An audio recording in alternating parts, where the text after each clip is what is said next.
Halo, selamat pagi anak-anak semuanya. Bagaimana kabar kalian hari ini? Ibu guru harapkan kalian semua dalam keadaan sehat dan masih tetap semangat selama kalian masih belajar dari rumah.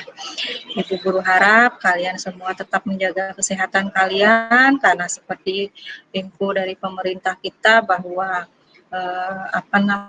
penduduk yang terkonfirmasi atau yang terpapar virus corona semakin bertambah. Ibu guru harapkan kalian tetap stay di rumah, jangan kemana-mana dulu karena situasi kita belum mendukung untuk kalian melakukan pergian. Baiklah anak-anak, pada kesempatan pagi hari ini seperti biasa Ibu selalu mengingatkan kalian untuk ingat pesan Ibu, ingat 3M. M yang pertama adalah menggunakan masker, M yang kedua adalah menjaga jarak, kemudian M yang ketiga adalah mencuci tangan di bawah air yang mengalir dengan menggunakan sabun. Baiklah anak-anak, untuk kegiatan pembelajaran kita hari ini, kita akan melanjutkan materi tematik kita, masih di tema 7, subtema yang ketiga, pembelajaran 1, 2, dan 3. Untuk mempersingkat waktu, Ibu akan segera memulai pembelajaran hari ini. Segera persiapkan buku kalian, alat tulis, untuk mencatat hal-hal yang penting. Apabila ada di dalam penjelasan nanti, ada hal-hal yang ingin kalian tanyakan, atau ingin yang kurang kalian pahami, silakan dicatat dan ditanyakan lewat japri.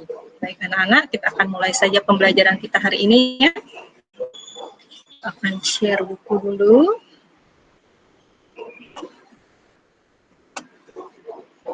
Nah, di subtema yang ketiga, pembelajaran yang pertama ini, kita akan mulai belajar tentang indahnya persatuan dan kesatuan negeriku.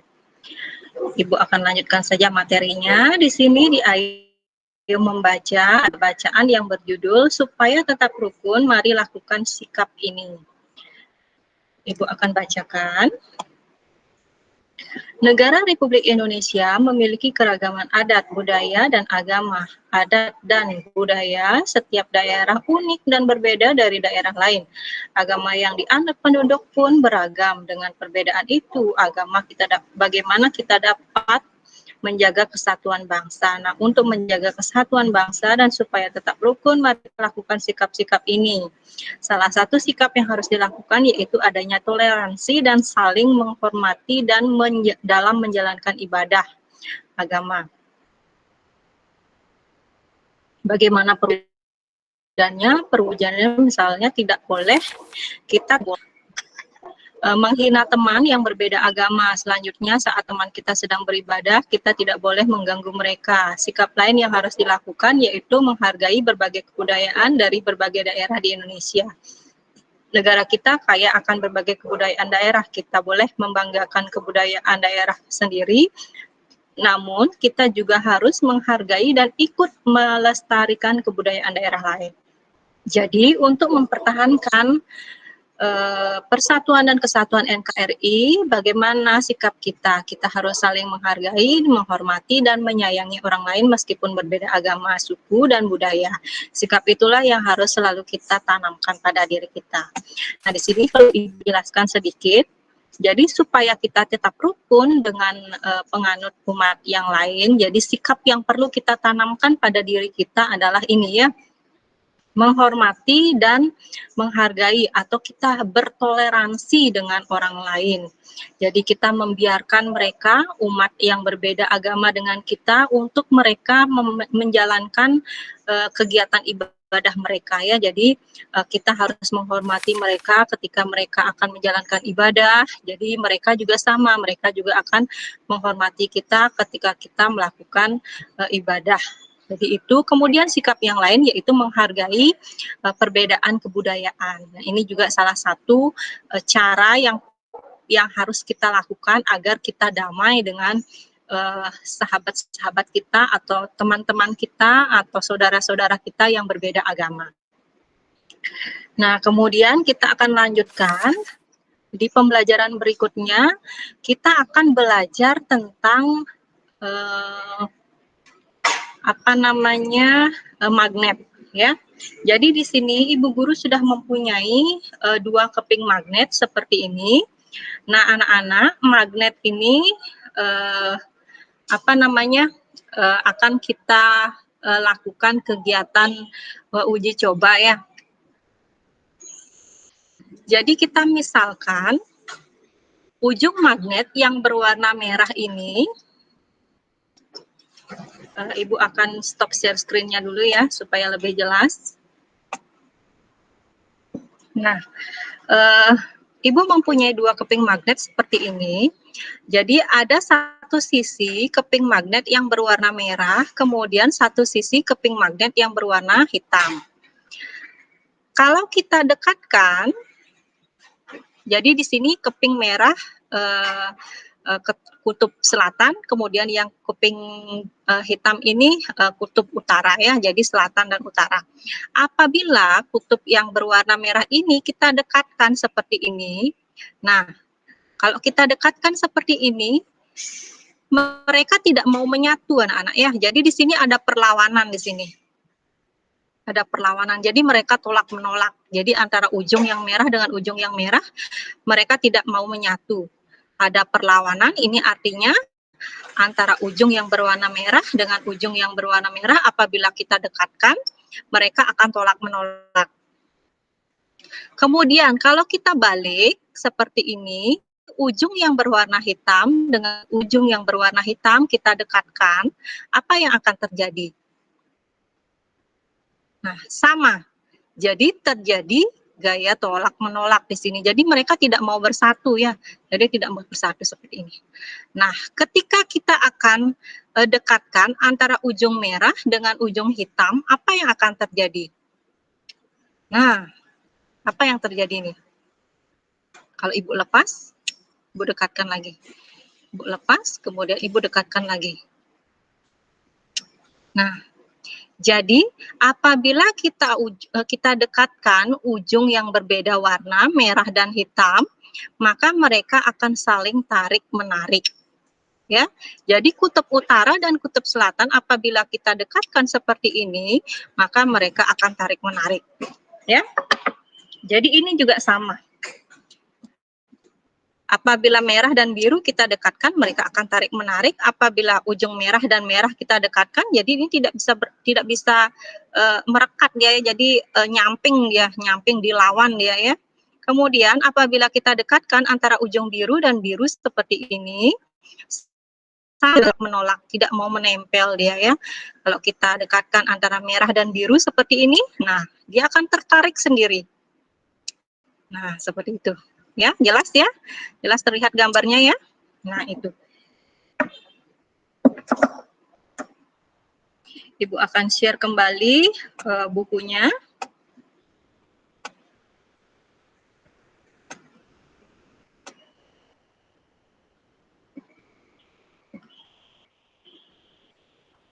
Nah, kemudian ini percobaan ini kita akan lakukan ya. Apabila magnet ini kita dekatkan dengan alat-alat yang terbuat dari besi, apa yang akan terjadi? Kemudian bila kita dekatkan dengan pensil, apa yang akan terjadi? Ibu stop dulu. Kemudian, nah seperti ini. Nah, anak-anak kalian bisa lihat ya. Di sini di atas kertas ini, Ibu meletakkan jepit rambut yang terbuat dari plastik, kemudian ada pensil yang terbuat dari kayu, kemudian ada jepit kertas yang terbuat dari ada bahan besinya di sini ya, kemudian ada pines, paku payung ya. Nah, sekarang kita akan dekatkan magnet ini. Yang pertama yang akan Ibu dekatkan adalah ke pines dulu ya. Ke pines, mudah-mudahan bisa terlihat ya anak-anak ya. Ibu turunkan sedikit seperti ini. Nah, ini pinesnya. Ini pinesnya. Jadi Ibu akan dekatkan seperti ini, apa yang akan terjadi. Nah, apa yang akan terjadi? Ibu ulangi, lihat ya. Nah, apa yang terjadi nih? Ya, jadi pinesnya menempel pada ujung magnet.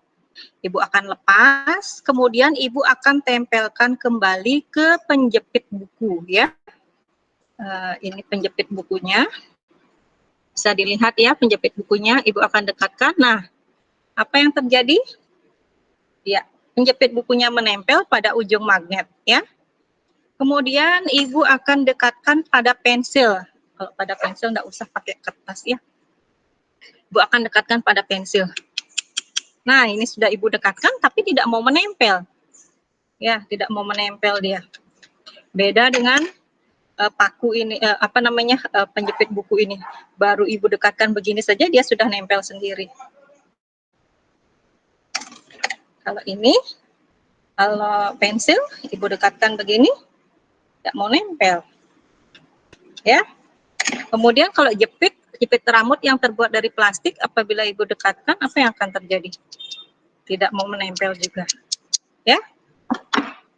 Itu percobaannya. Ibu kembali ke buku dulu ya.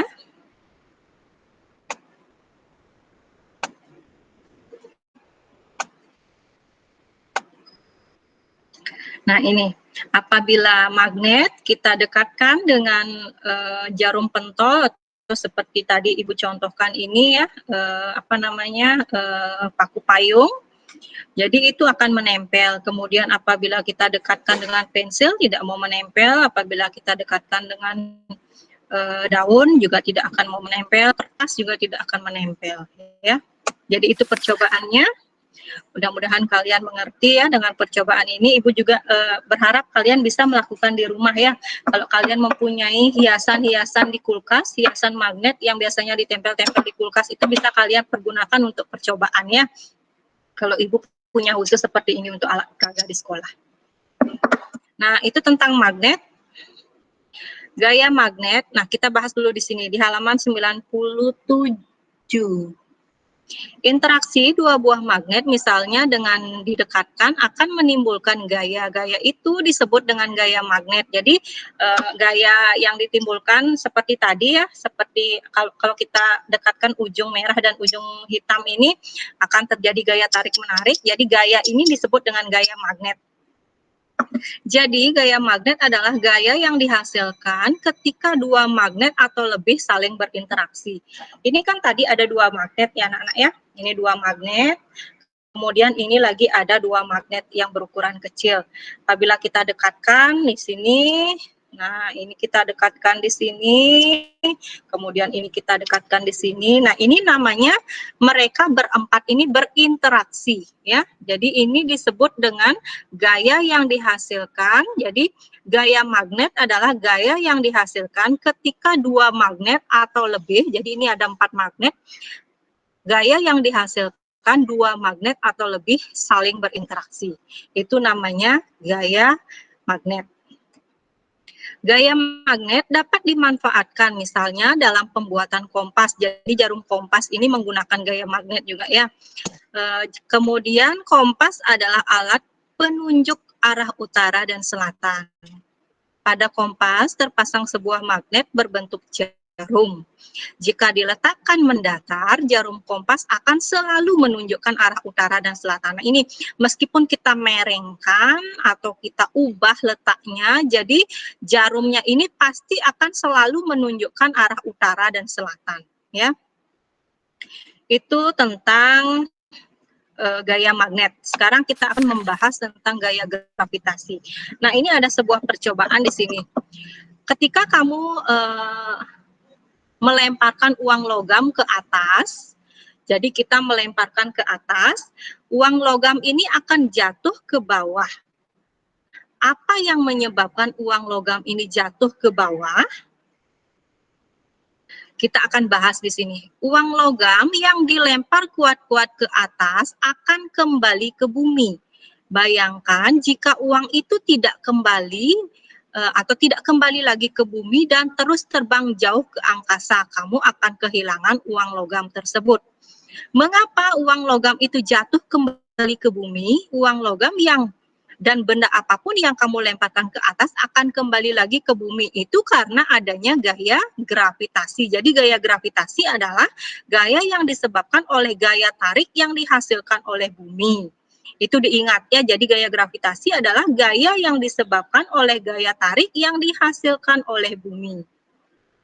Gaya gravitasi ini akan menyebabkan semua benda yang berada di permukaan bumi ini selalu tertarik menuju ke bumi. Jika tidak ada gaya gravitasi, semua benda yang kamu lemparkan ke atas dapat dapat dengan mudah hilang karena melayang di angkasa. Bahkan diri kamu sendiri dapat terbang dan sulit untuk kembali ke rumah. Oleh karena itu, gaya gravitasi sangat bermanfaat karena dapat menahan benda-benda agar tetap berada di bumi.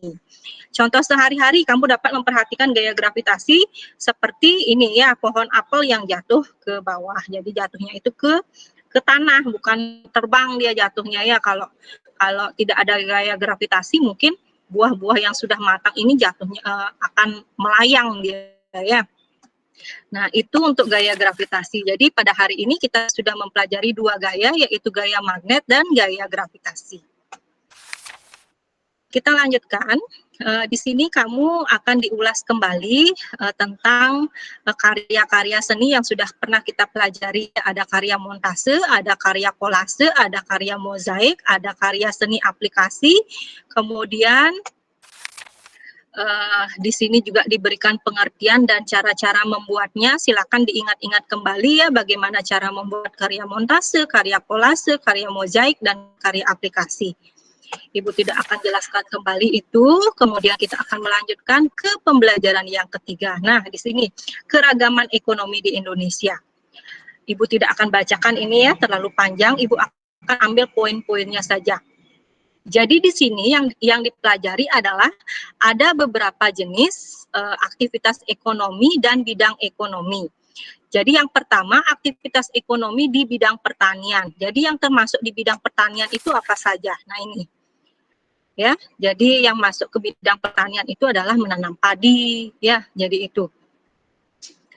Kemudian pertanian lahan, kalau ini pertanian lahan basah, ya, kalau pertanian lahan kering, misalnya tegalan dan perkebunan. Jadi misalnya perkebunan teh, ya, jadi itu membutuhkan sedikit air kalau pertanian lahan kering. Kalau pertanian lahan basah seperti ini, petani padi, jadi mereka memerlukan banyak air. Kemudian yang kedua, aktivitas ekonomi di bidang peternakan. Jadi apa saja yang termasuk hewan ternak? Di sini sudah dijelaskan. Ternak unggas, jadi peternakan unggas, peternakan hewan kecil, peternakan hewan besar. Ada 3 jenis ya, ada 3 jenis hewan yang dibudidayakan, yaitu ada unggas, ada hewan kecil, ada hewan besar. Apa contohnya sudah dijelaskan. Silakan kalian baca sendiri, tidak akan Ibu bacakan lagi. Kemudian yang ketiga adalah aktivitas ekonomi di bidang perikanan. Jadi di sini berhubungan dengan ikan ya, hasil dari laut kita. Kemudian yang keempat, aktivitas ekonomi di bidang kehutanan. Jadi yang berhubungan dengan hutan apa saja? Ini ya, jadi kayu-kayu yang besar itu yang berhubungan dengan segala yang ada di hutan. Jadi entah itu ada pohon kina, pohon karet, pohon damar, dan pohon sagu dan lain sebagainya ya. Jadi ada juga perkebunan karet, ada hutan karet ada, hutan damar ada ya, dan lain sebagainya. Nah, kemudian kita akan melanjutkan di sini tentang arti pentingnya memahami keragaman dan dalam masyarakat Indonesia. Sebenarnya ini sudah pernah kita bahas di pembelajaran sebelumnya ya. Apa yang akan terjadi apabila dampak negatif dari tidak adanya pemahaman atas keberagaman dalam masyarakat Indonesia. Silakan dibaca di sini. Apabila kita tidak memahami keragaman, dampak negatifnya adalah ada di sini. Ya, jadi ada 7. Ibu akan bacakan saja poin-poinnya ya. Jadi apabila kita tidak memahami keberagaman yang ada di sekitar masyarakat Indonesia, jadi kita bisa atau di daerah kita, di tempat kita bisa terjadi konflik, baik konflik ras, konflik antar suku maupun konflik antar negara. Kemudian yang kedua, bisa terjadi perpecahan atau disintegrasi bangsa. Kemudian yang ketiga, memandang masyarakat dan kebudayaan sendiri lebih baik ketimbang dengan orang lain. Ya, jadi bisa saja kita merendahkan masyarakat dan kebudayaan orang lain, menganggap diri kita paling baik. Jadi itu ya intinya. Yang nomor 4, semangat nasionalisme berlebihan sehingga menganggap rendah bangsa lain. Yang kelima, mempersulit pemerintah dalam menetapkan kebijakan pembangunan. Yang keenam, menghambat usaha pembangunan dan pemerataan sarana dan prasarana. Kemudian yang ketujuh, kurangnya partisipasi masyarakat dalam pembangunan. Itu dampak negatif.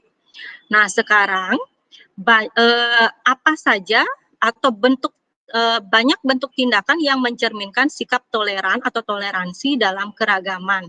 Sikap apa saja itu? Ada 3. Yang pertama, menghargai perbedaan dalam masyarakat, baik itu perbedaan suku, agama, ras, budaya, maupun golongan. Apabila kita sudah menghargai perbedaan-perbedaan yang ada ini, otomatis tidak akan terjadi perpecahan, tidak akan terjadi disintegrasi, tidak akan terjadi saling ejek ya, jadi tidak ada rasa merasa direndahkan ya, karena kita sudah saling menghargai perbedaan. Kemudian yang kedua, hidup berdampingan secara damai dengan orang lain meskipun berbeda suku, agama, ras, budaya maupun golongan. Kemudian yang ketiga, berinteraksi dengan baik tanpa ada sekat perbedaan suku, agama, ras, budaya, dan golongan. Nah, selanjutnya, berapa sikap yang hendaknya kita hindari? Ada beberapa sikap. Sikap apa saja yang harus kita hindari? Yang pertama, memaksakan kehendak kepada orang lain. Acuh tak acuh. Artinya acuh tak acuh ini adalah tidak peduli ya. Tidak peduli dengan lingkungan sekitar. Harusnya kita harus peduli dengan lingkungan kita. Misalnya ada bencana di sekitar lingkungan kita, kita harus melakukan kegiatan untuk membantu. Jadi jangan kita cuek saja, jangan kita acuh, jadi kita harus mempunyai empati. Kemudian menonjolkan suku, agama, ras, golongan, dan budaya tertentu. Yang keempat, mementingkan suku budaya sendiri atau sikap yang menganggap suku bangsanya lebih baik daripada suku bangsa yang lain. Yang kelima, cenderung memaksakan kehendak dan berani menempuh tindakan melanggar norma dan untuk mencapai tujuan. Yang keenam, mencari keuntungan diri sendiri, mementingkan diri sendiri daripada untuk kesejahteraan orang lain. Itu silakan nanti dibaca-baca kembali untuk pembelajaran kita hari ini. Ibu stop share screen-nya. Mudah-mudahan apa yang Ibu jelaskan tadi bisa kalian pahami dengan baik ya. Untuk kegiatan uji coba magnet ini bisa kalian lakukan di rumah. Kemudian untuk bacaan-bacaan tentang keberagaman, silakan baca secara mandiri di rumah. Nah, untuk tugas di tema 7, subtema yang ketiga, pembelajaran 1, 2, dan 3, ada 2 ya, silakan disiapkan alat tulisnya, kalian bisa catat apa saja tugasnya. Tugas yang pertama, silakan dicatat, apakah persamaan dari karya kolase, montase, aplikasi, dan mozaik? Ibu ulangi sekali lagi untuk soal yang pertama atau tugas yang pertama, apakah persamaan dari karya kolase, montase, aplikasi, dan mozaik? Itu pertanyaan yang pertama. Kemudian yang kedua, apakah perbedaan dari karya kolase, montase, aplikasi, dan mozaik? Ibu ulangi. Untuk pertanyaan yang kedua, apakah perbedaan karya kolase, montase, aplikasi, dan mozaik? Jadi untuk yang pertama, tugas yang pertama itu mencari persamaan, yang tugas yang nomor 2 mencari perbedaan. Jadi itu untuk tugas untuk pembelajaran kita hari ini. Mudah-mudahan kalian semua memahami penjelasan Ibu. Tetap semangat selama kalian masih belajar dari rumah, tetap jaga kesehatan. Mudah-mudahan kalian semua sudah menyelesaikan tugas-tugas sebelumnya yang Ibu berikan. Baiklah anak-anak, untuk kegiatan pembelajaran hari ini Ibu akhiri sampai di sini dengan ucapan selamat pagi dan selamat belajar. Sampai jumpa.